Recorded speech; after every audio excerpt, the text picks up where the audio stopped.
Monsieur Bastia, les fêtes constituent un rendez-vous très attendu des Dacquois, mais leur affluence toujours grandissante nécessite une gestion accrue des risques de débordement.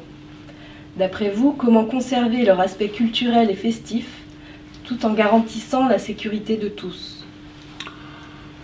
Comme vous le savez, nos fêtes de Dax, nos férias de Dax sont une des premières grandes fêtes françaises et elles sont incontournables. C'est une activité primordiale pour la ville de Dax, c'est un moyen de ressources pour la ville de Dax incontournable et nous ne pourrons pas nous passer de nos férias dacquoises. Somme toute, nous sommes dans l'obligation de faire très attention et d'être vigilants à ce qui se passe. Une ville de Dax reçoit de plus en plus de monde, et paradoxalement, ce que j'ai remarqué dans les quelques années passées, nous concentrons le maximum de gens dans un minimum d'espace. Alors tout ça c'est bien de faire la fête dans le centre-ville et de s'y concentrer et de s'y retrouver, mais ce n'est pas la solution. Il faut que nous étendions notre fête. Il faut que nous diluions notre fête afin qu'effectivement nos festaires, comme on dit entre guillemets, ne se retrouvent pas tous au même endroit à la même heure.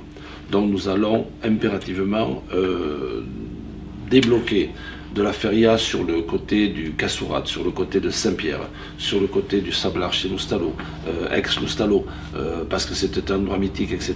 Il faut qu'impérativement on étende notre fête. Et plus on diluera notre fête, mieux on se portera, et je crois que plus on aura de sécurité, de tranquillité. Mais ça c'est un premier point. Mais le deuxième point, c'est qu'il faut que nous fassions attention à ce que devient la fête.